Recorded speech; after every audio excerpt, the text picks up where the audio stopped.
안녕하세요, 시청자 여러분. 처음으로 인사를 드리게 된 40대 여자입니다.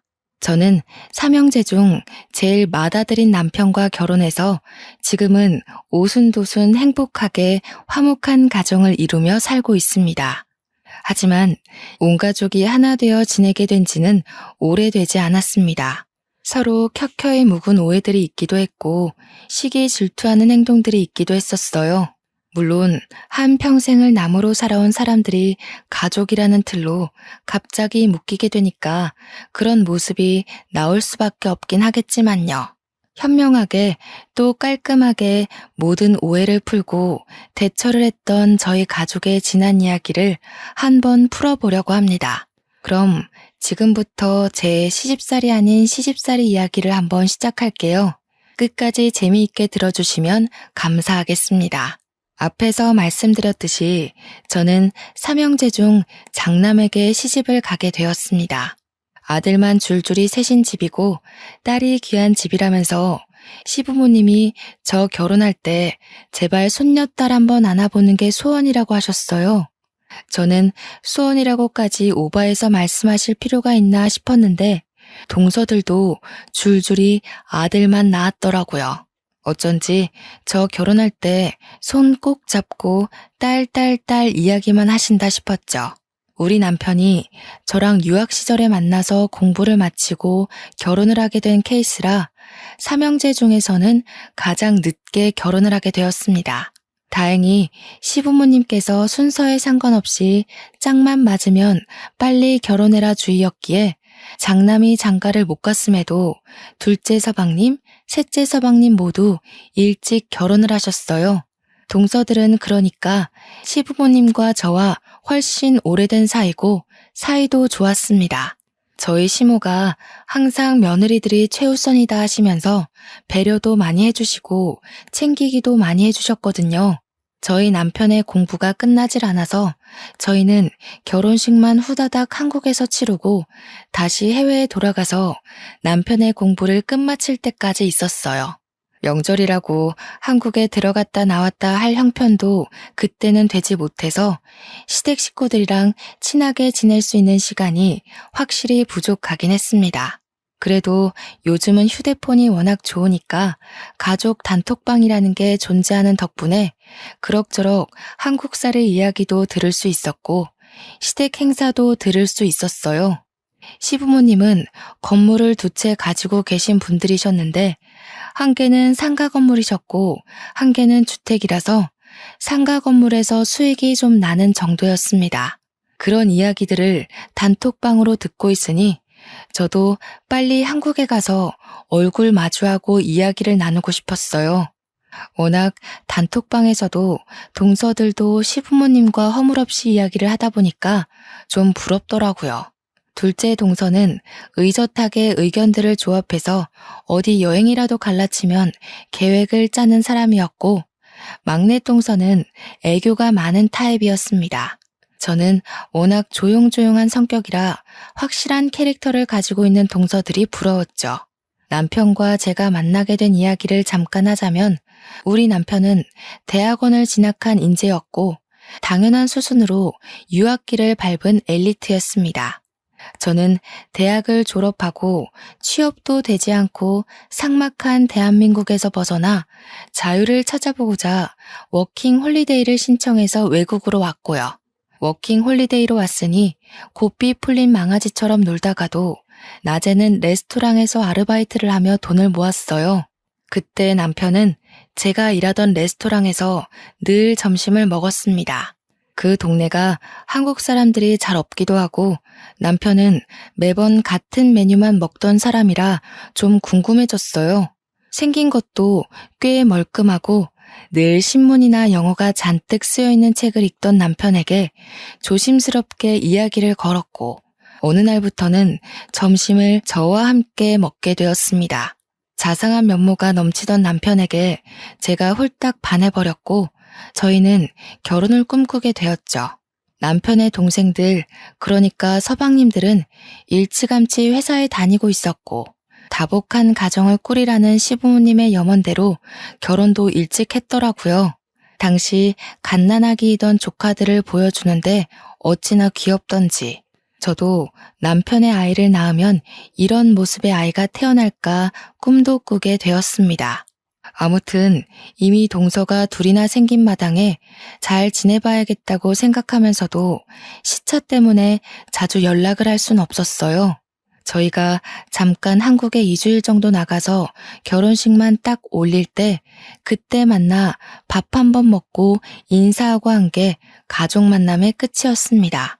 저희 부부는 아예 해외에서 둥지를 틀려고 마음을 먹었어요. 한국에 1년에 한두 번 나가면 되지 않을까 싶었고 남편과 제가 이미 해외 생활을 꽤 했기 때문에 나쁘지 않은 결정이라고 생각했습니다. 남편은 학생 신분으로 있었지만 비자 처리가 오히려 좋았고 저는 남편의 배우자로 비자를 얻게 되었거든요. 이대로 취직하면 영주권 받는 것도 어렵지 않다고 해서 저희는 외국 기업의 연구실을 알아보았어요.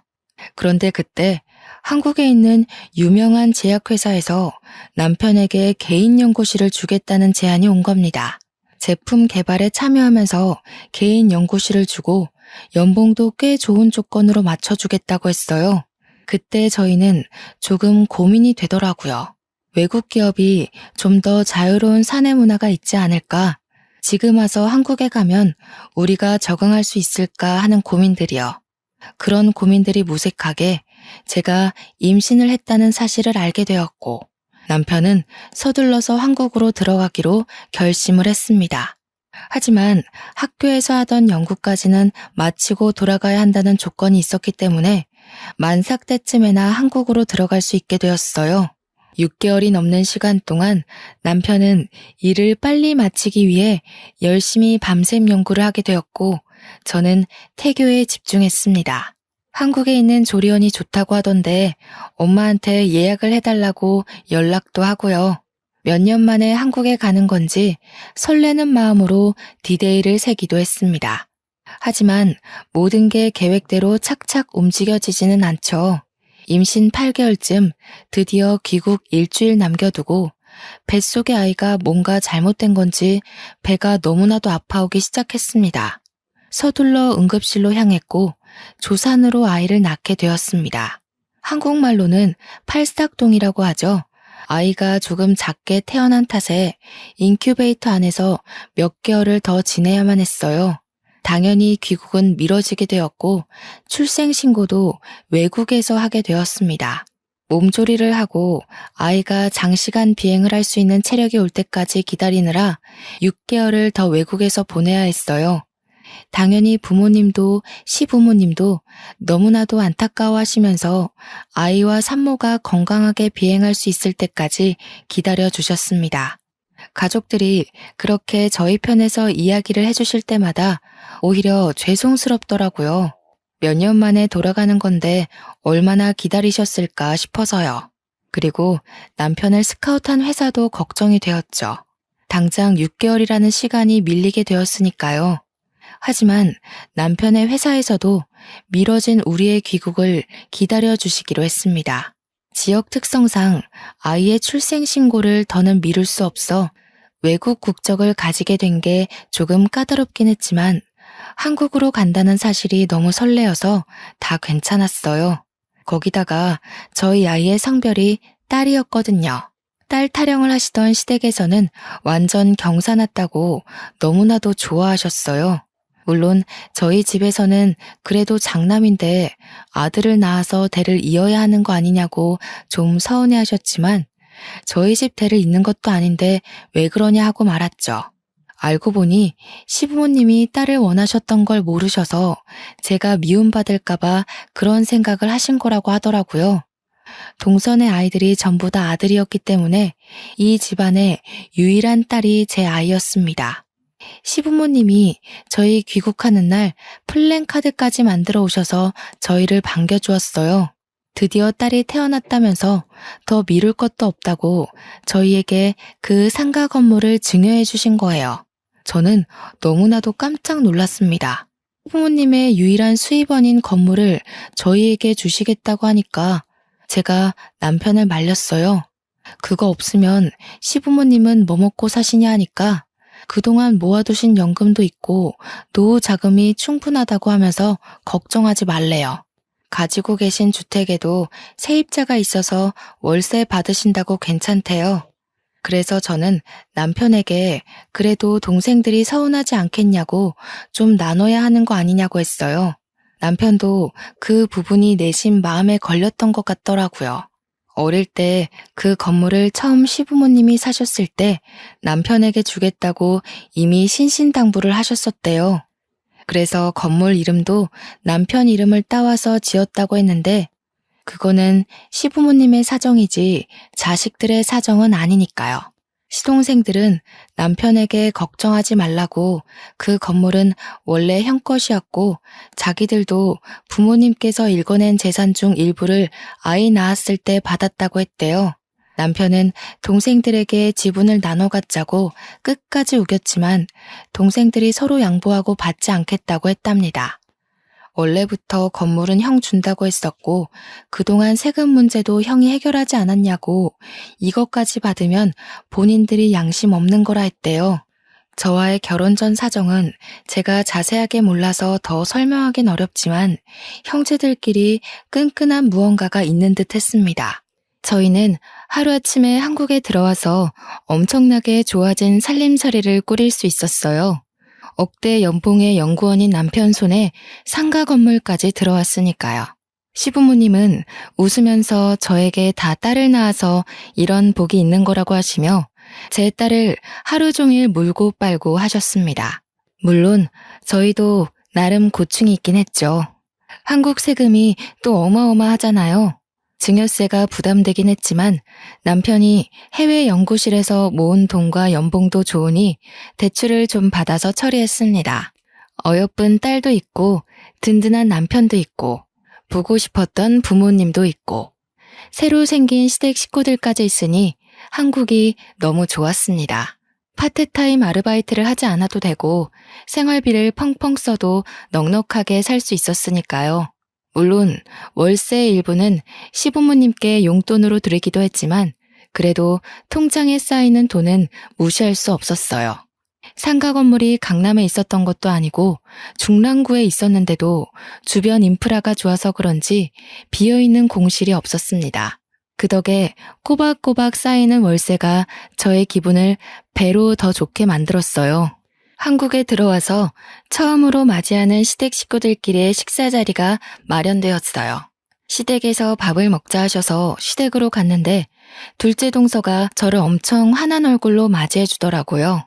시부모님의 인성이 좋아서 그런 건지 다른 가족들도 전부 인성이 좋구나 하는 마음으로 저도 활짝 열고 다가갔습니다. 물론 셋째 동서가 예쁨을 많이 받아서 철이 덜 든 건지 저를 좀 불편해한 듯해 보였지만 낯가림이 심한 성격인 것으로도 보였습니다. 저한테만 은근 뜨뜨미지근하게 구는 것이 아직 덜 친해져서 그런가 보다 하는 생각이 들었거든요. 저한테 둘째 동서가 다가오더니 저희 시댁 가풍을 좀 알려드릴게요 하면서 이것저것 말을 해주더라고요. 제사는 설이랑 추석에만 간단하게 드리고 김장은 다 같이 한다고 시부모님 생신 때는 가족들끼리 여행을 간다고 했어요. 제가 고마운 마음에 이렇게 친절하게 말해줘서 고맙다고 했더니 셋째 동서가 저를 쓱 보고는 근데 그런 건 미리미리 알아두셨어야죠 하는 게 아니겠어요? 동서들이 저랑 1살, 2살 이렇게 차이가 나거든요. 나이 차이가 별로 안 나니까 일부러 나한테 뻗대는 건가 하는 생각도 조금 들었습니다. 그러더니 둘째 동서가 저한테 그동안 큰형님 자리가 공석이었어서 자기가 고생을 했다는 게 아니겠어요? 그러면서 셋째 동서가 자기가 고생했던 게 마음 쓰여서 일부러 형님한테 저러는 것 같다고 신경 쓰지 말라고 했습니다. 제가 잘 타이를게요 하더니 둘이서만 속닥속닥 하는 거예요. 뭐 그런가 보다 하고 신경 쓰지 않으려고 했는데 그래도 가족이고 앞으로 평생 봐야 할 사이니까 그냥 무시하기도 꺼림칙하더라고요. 제가 공석이었다고 힘들었다고 하는 말이 이제 와서 큰형님 자리 얻었다고 뻗대지 말라는 소리로 들렸으니까요. 제 성격이 베베 꼬인 건 아니었는데 그렇게 들렸어요. 같이 밥 먹는 자리에서 시모가 제 딸을 엄청나게 챙겨주셨어요. 8개월밖에 안 된 아기다 보니까 계속 안아주고 업어주고 하시면서 제 딸 얼굴 보느라 밥도 제대로 못 드시는 겁니다. 그게 불편해서 제가 안고 있을 테니 식사하시라고 했는데 이때 아니면 언제 보냐고 저보고 밥 먹으라고 하시더라고요. 솔직히 애 때문에 밥을 제때 못 챙겨 먹을 때가 많아서 시부모님이 계속 아이를 봐주시니까 너무 편했어요. 저한테 막 이렇게 폭 안기는 애기는 처음이라면서 애가 어쩜 이리 순하니 하시는데 셋째 동서가 불쑥 끼어들었습니다. 저희 아들도 폭 안기는 맛이 있다고 좋아하셨잖아요. 그러니까 시모가 민망해하면서 알지 알지 하시는데 제가 다 민망했어요. 시모가 그래도 딸이라서 그런지 아들이랑은 좀 다른 맛이 있네 하시면서 애만 보니까 더 입 삐죽이고 둘째 동서가 셋째 동서 보면서 우리 막내 동서가 질투가 좀 있나 봐요 하는데 그런 느낌 드는 거 아세요? 자꾸 저만 빼고 자기들끼리 웃고 떠들고 하는 그런 느낌이요. 둘째 동서가 제 편을 드는 척하면서 막내 동서만 챙기는 딱 그런 느낌이 들었습니다. 근데 시동생들은 뭐 아무것도 모르고 밥만 먹고 있고 우리 남편도 별 대수롭지 않게 생각하면서 밥만 먹으니까 제가 말로만 듣던 시자가 붙으면 무조건 기피하고 보는 예민한 성격인가 하는 오해도 들고 딱 이 화목한 가족들 안에 저만 끼지 못하는 그런 예민한 사람이 된 기분이었습니다. 그렇게 밥을 먹고 다 정리하고 과일을 먹으면서 이런저런 유학생활 이야기를 하고 있는데 동서들 아들들이 전부 4살이거든요. 우리 아기는 8개월이니까 이제 기어다니는 수준인데 우리 딸한테 와서 장난감 칼을 위험하게 확 들이대는 거예요. 제가 놀래서 저도 모르게 조금 큰 소리로 어머, 그러면 안 돼. 우리 애는 아직 그런 거 가지고 놀 수 있는 나이가 아니야. 하고 말했어요. 그러니까 셋째 동서가 저한테 오더니 조용히 말해도 다 알아듣는 애들인데 왜 그렇게 큰 소리로 이야기를 하냐는 거예요. 자기 아들 놀래서 얼어붙은 거 안 보이냐고 저한테 막 뭐라고 하더라고요. 그러니까 둘째 동서가 또 은근히 끼어들어서 아직 형님이 애 키운 지 얼마 안 돼서 잘 모르시나 봐 이러는데 얄밉더라고요. 거기서 끝났으면 몰라도 한마디 더 덧붙이는데 이제라도 우리가 찬찬히 알려드리자 하는 겁니다. 아니 이게 애 키우는 법을 몰라서 생기는 일은 아니잖아요. 둘째 동서가 조카들을 불러오더니 애기가 남동생 같아 보여도 여동생이니까 칼 들고 장난치지 말자? 이러는 거 아니겠어요? 제가 기가 막혀서 저도 모르게 허! 하고 숨을 뱉었습니다. 교묘하게 우리 딸 얼굴을 가지고 감놔라 배놔라 하는 꼴 아니냐고요. 제가 얼마나 어이가 없던지 진짜. 그 자리에서 아무 말도 못한 제가 바보 멍청이 같고 분해 죽겠더라고요. 참다 집으로 돌아와서 남편을 붙잡고 이야기를 했어요. 이상하게 동서들이 나를 싫어하는 것 같다고 하니까 남편이 저한테 그래? 그런 일이 있었어? 하더라고요. 무심해도 그렇지 시댁 한복판에 나를 던져놓고 챙기지도 않냐고 하니 미안하다고 하면서 다음부터는 자기가 잘 지켜보겠대요. 그 말 자체가 오늘은 아무 일도 없지 않았나? 하는 듯한 느낌이었습니다. 점점 내가 진짜 예민해서 그런 건가 다들 아기가 있는 건 아닌가 보다 그렇게 결론이 나더라고요. 제 속이 갈팡질팡하니까 너무 찜찜하기도 하고 그렇게 시간이 조금 더 흐르니 추석이 다가왔어요. 우리 아이랑 같이 시댁에 먼저 가기로 했습니다. 남편은 급한 일이 갑자기 생기는 바람에 조금 늦게 연구실에서 출발한다고 하길래 저는 점심때쯤에서 시댁에 먼저 갔어요. 제사를 간단하게 지낸다고는 했지만 그래도 음식을 하는데 제가 손 놓고 보고만 있을 순 없으니까요. 그런데 시댁에 아무리 배를 눌러봐도 아무 기척도 없고 문도 열어주지 않는 겁니다.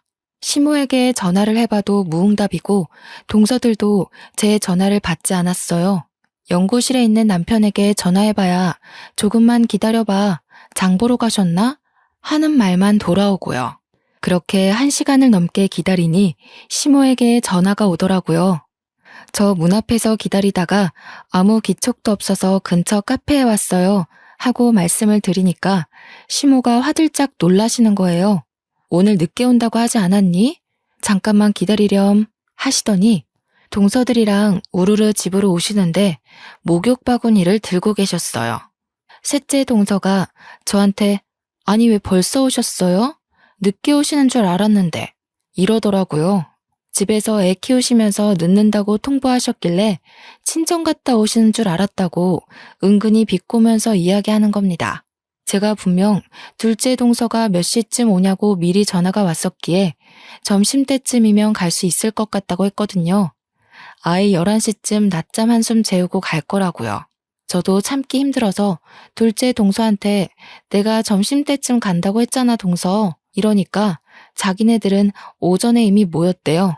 저한테는 몇 시에 오냐고 물어만 봤지 몇 시에 모일 거라는 이야기는 안 했거든요. 이것저것 하다 보니까 시간이 벌써 이렇게 된지 몰랐다고 미안하다고 하는데 얼굴은 하나도 미안한 표정이 아니었습니다. 시모는 그제야 저한테 미안하다면서 동서들이 제가 늦게 온다고 이야기를 해둔 터라 생각 없이 목욕탕에 다녀왔다고 하셨어요.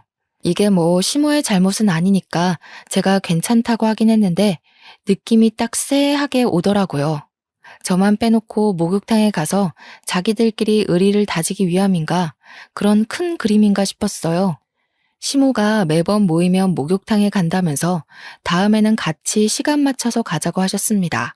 동서들은 목욕 바구니도 시댁에 두고 다닌다면서 저보고도 준비를 해오라고 했어요.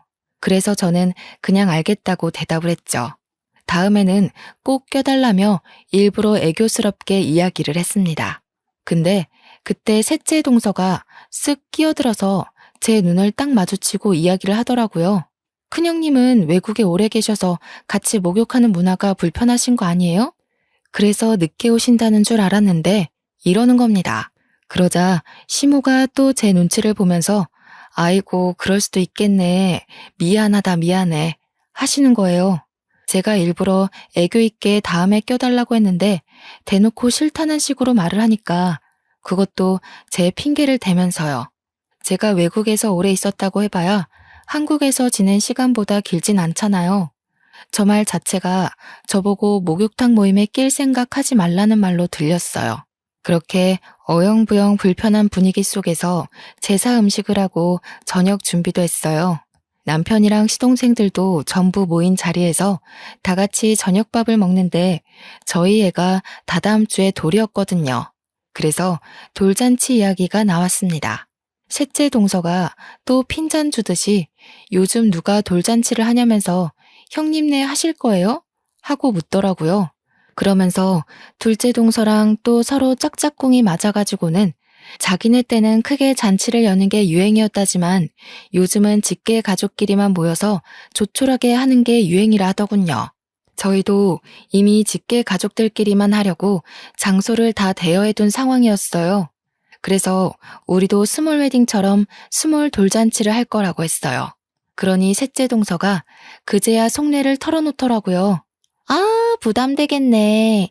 작은 형님이랑 저랑 뭐 서로 결혼하고 애 낳고 시기가 비슷해서 선물을 주고받고 하긴 했는데 큰 형님은 저희한테 뭐 준 것도 없이 받아만 가시겠네요.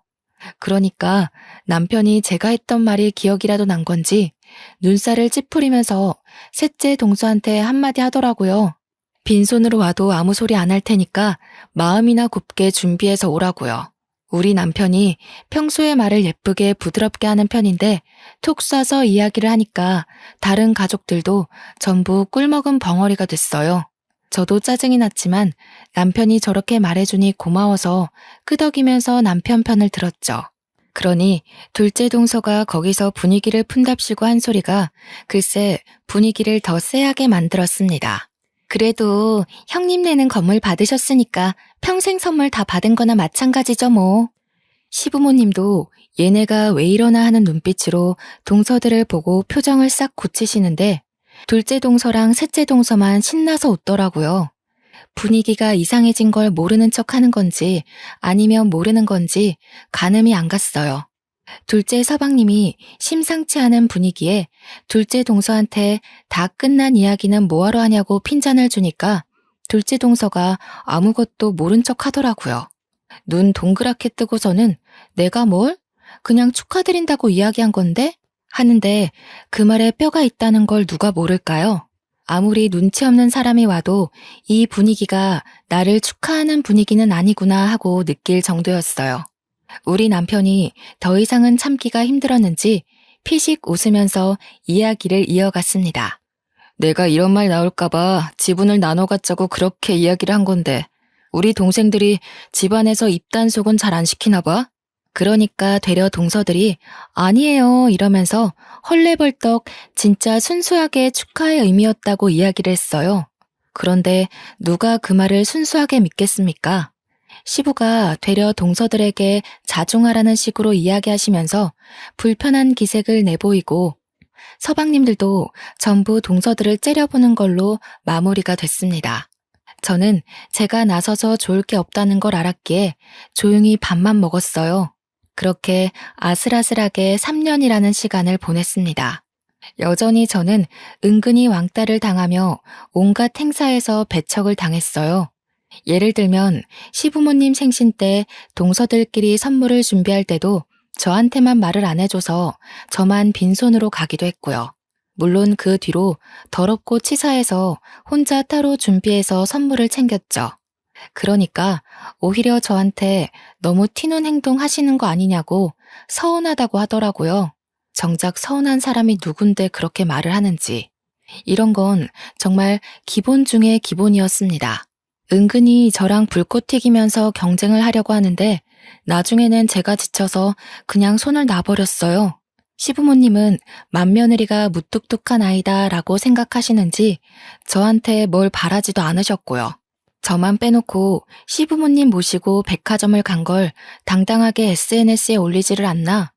명절 때도 교묘하게 저만 시간을 다르게 불러서 목욕탕 모임에 빼버리질 않나?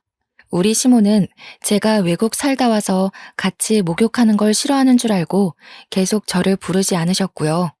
한 번은 여행을 갔는데 둘째 동서가 저한테 아무것도 준비해오지 말라고 단단히 일러두는 겁니다.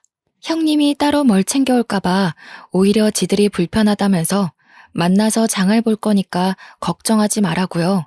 그런데 진짜 만나서 장 볼 것만 빼고 동서들이 완전 보따리짐을 들고 왔더라고요. 저한테는 아무것도 준비하지 말라고 하더니요. 블루투스 스피커부터 시작해서 각종 게임에 술에 반찬에 집안 살림을 다 쓸어왔나 싶을 정도로 챙긴 거예요. 아무것도 준비하지 말래서 나는 그냥 몸만 왔는데 너무 가볍게 왔나 봐 미안해 하고 인사치레를 하니까 셋째 동서가 끼어들어서 말하더군요. 큰형님이 잘 모르시는 게 하루 이틀도 아니고 괜찮아요. 이런 식으로요. 저는 억울해서 진짜 눈물까지 나올 것 같았지만 꾹 참았어요.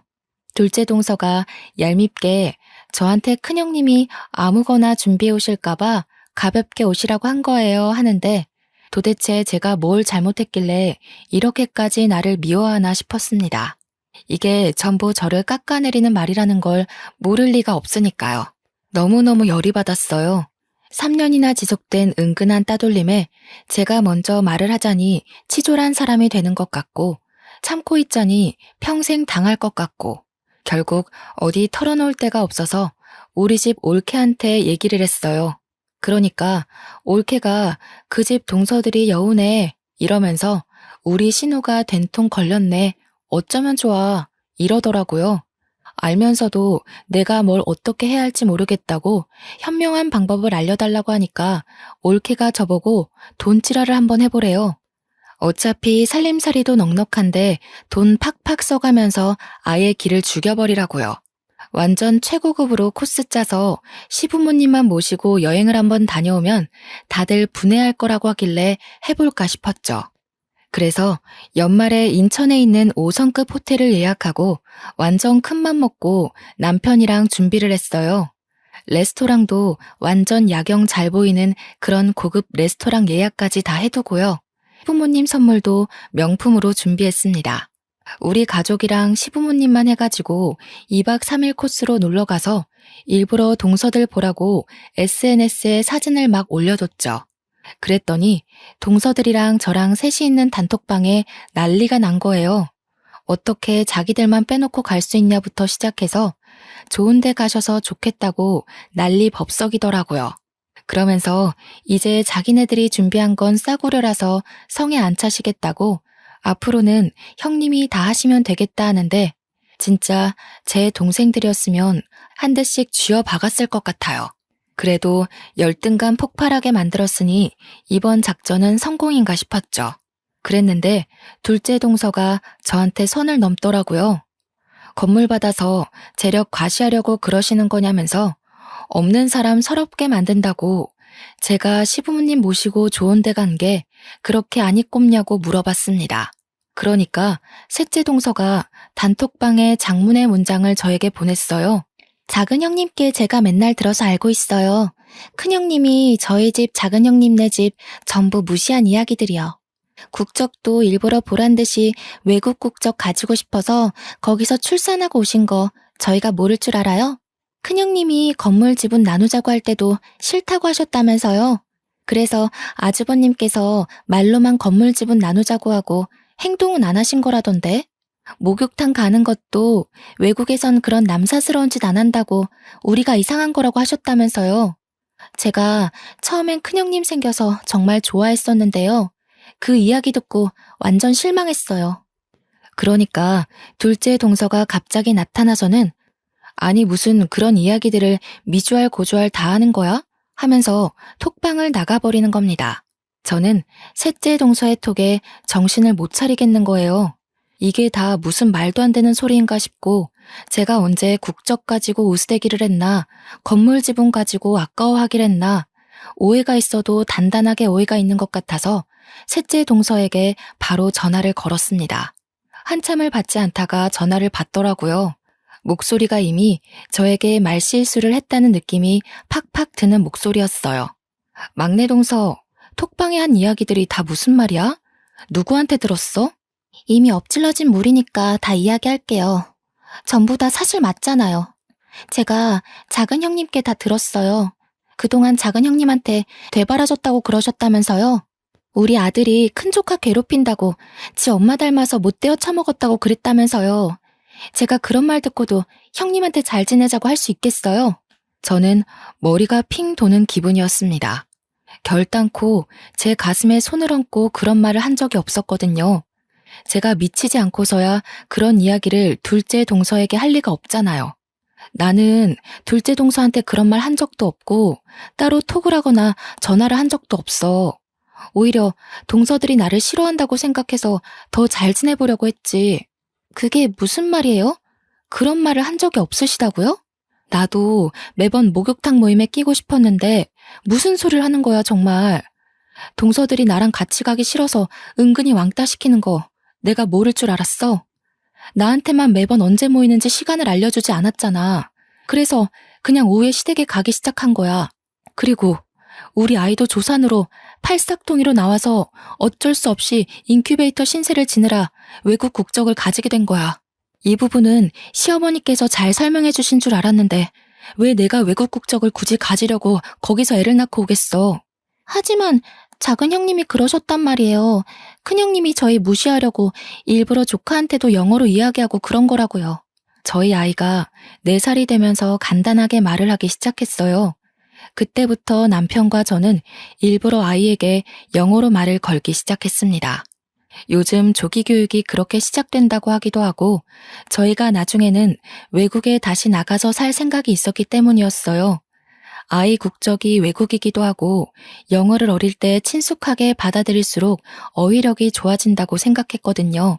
그래서 일부러 집에서는 영어로 대화를 하고 있었단 말이죠.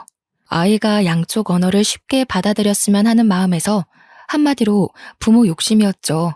근데 둘째 동서가 그걸 보고 셋째 동서한테 일부러 자기네 욕하고 흉보는 걸 영어로 대화하고 있는 거라고 했다는 거예요. 작은 형님이 영어를 조금 할 줄 아신다고 했어요. 저는 미용고등학교 나와서 영어랑은 담 쌓고 지내서 무슨 말인지 전혀 몰랐거든요. 작은 형님이 지금 큰 형님이 우리 욕하고 있는 거라고. 대놓고 하고 싶으니까 일부러 영어 쓰는 거라고 하셨어요. 셋째 동서는 완벽하게 오해를 하고 있었던 거죠. 저는 전혀 아니라고 오해를 다 풀어주었습니다.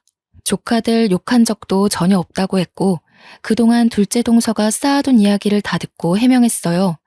그러니 저에게 진심으로 사과를 하더라고요. 자기가 그동안 한 사람 말만 듣고 너무나도 큰 오해를 했다면서 설에 만나서 이야기를 하기로 했습니다. 설날에 일부러 셋째 동서한테 시간을 물어봐서 일찌감치 목욕탕 모임에 끼었어요. 둘째 동서가 무척 당황해했지만 저는 완전히 무시로 일관하고 시모 옆에 팔짱 끼고는 목욕하고 와서 제사 음식도 만들었습니다. 남편들도 다 와서 돕고 있는데 제가 셋째 동서랑 잘 지내고 있으니까 둘째 동서가 뭔가 조바심이 났나 봐요. 갑자기 우리 아이의 얼굴을 진하게 바라보더니 웃으면서 이야기를 하더군요. 우리 하나뿐인 손녀가 예뻐야 할 텐데 큰일이네요. 그래도 나중에 쌍꺼풀이랑 코 수술하면 괜찮겠다. 제가 그 말에 열이 받아서 둘째 동서를 째려보았습니다. 우리 남편도 열받았는지 정색을 하고 있었어요. 셋째 동서가 맨날 나서서 싫은 소리를 하던 애였는데 둘째 동서가 다 시킨 일이었나 봐요. 셋째 동서가 말처럼 움직여주지 않으니 지가 나서서 이야기를 한 거죠. 제가 이때다 싶어서 둘째 동서에게 이야기 좀 하자고 했습니다. 그게 다 무슨 소리야? 안 그래도 셋째 동서한테 그렇게 내용을 봤다고 하더라. 그러니까 시부모님도 서방님들도 전부 다 당황해서 둘째 동서를 바라보는데 시침이 뚝 떼고 그게 다 무슨 소리냐고 오히려 화를 내더군요. 그러니 셋째 동서가 제 편을 들면서 이야기를 했어요. 작은 형님이 그러셨잖아요. 외국 국적 가지려고 일부러 원정 출산한 거다. 우리 못 산다고 무시한다. 우리가 무식한 거 알고 일부러 영어로 대화하는 거라고요. 그게 다 오해인 줄도 모르고 제가 형님을 괜히 싫어했던 거 있죠? 그러니 시모가 놀래서 둘째 동서한테 너 그게 진짜니? 이러면서 완전 화를 내시는데 둘째 동서가 울음이 터졌더라고요. 둘째 서방님도 그러고 가족들이 전부 둘째 동서만 쳐다보고 그게 진짜냐고 화를 내니까요. 시부도 나중에는 꼴도 보기 싫다고 너 나가라고 하는데 결국 둘째 동서 없는 설날을 보내게 됐습니다. 근데 그렇게 또 쫓겨나는 꼴을 보고 있자니 제 마음이 불편하더라고요. 둘이 따로 이야기를 했어야 했나, 내가 너무 가족들 다 있는 데서 이야기했나 싶어서요. 설 연휴가 지나서 주말에 남편이랑 무겁게 있는데 둘째 동서와 둘째 서방님이 집으로 찾아왔더라고요. 남편이 할 이야기 없다고 하는데 제가 일단 들어와 보라고 했어요. 그러니 그 사이에 살이 쪽 빠져서 퀭한 동서가 무릎부터 꿇고 잘못했다고 비는 거예요. 형님, 제가 괜한 질투심에 형님께 해서는 안 되는 짓을 했어요. 저희 집만 유일하게 맞벌이로 아등바등 사는 것도 자격지심이 생기고 형님 내가 건물 받은 게 너무 질투가 났어요. 여유롭게 사는 거 보고 너무너무 부러워서 그랬어요. 죄송해요. 눈물을 뚝뚝 흘리면서 이야기를 하는데 남편은 계속 팔짱 끼고 한숨이고 둘째 서방님도 죄 지은 사람처럼 고개 숙이고 있고 저도 어찌해야 할지 모르겠더라고요. 이대로 용서를 해주자니 4년 동안 은근히 왕따 당한 것도 서러웠고요. 그렇다고 그대로 복수를 해주자니 맏며느리로서 그래서는 안 될 것 같다는 생각이 들었습니다. 제가 아무 말도 하지 않자 둘째 동서가 계속 울면서 이야기를 이어갔습니다. 저도 집에서 애만 키우고 싶은데 그럴 형편이 못 되고 친정도 어렵게 살고 있어서 나갈 돈이 많았어요. 제 꿈이 작게 카페를 차려서 여유롭게 사는 건데 건물이 냉큼 형님네로 갔다고 하니까 제가 돌았나 봐요. 제가 정말 잘못했어요. 용서해 주세요. 남편은 저한테 어떻게 했으면 좋겠냐는 얼굴로 바라보고 솔직히 시부모님 앞에서 괜한 이야기를 꺼낸 저도 좀 불편했거든요. 시부가 그렇게 매몰차게 둘째 동서를 쫓아낼 거라곤 생각도 못했고요. 그래서 동서한테 솔직하게 이야기를 했어요. 지금 당장 카페를 차린다고 먹고 살 수 있겠어? 나중이라도 여유가 생기면 그때 우리 건물 1층에 가게 내줄게. 그때까지만 고생하고 앞으로는 우리 서로 얼굴 붉히지 말고 살자. 나도 너무 서운하고 괘씸해서 용서해주고 싶지 않지만 가족 간의 화합이 중요하다고 생각하시는 시부모님 생각해서 내가 딱 한 번만 눈 감고 넘어가 주는 거야. 알겠어? 그러니 둘째 서방님도 저한테 고맙다면서 죄송하다고 계속 사죄를 했어요. 자기 와이프가 그러고 다닌 줄 몰랐다고 앞으로는 안팎으로 잘 살피겠다고 했어요. 뭐 이렇게까지 하는데 남편 체면도 있고 해서 용서하기로 했습니다.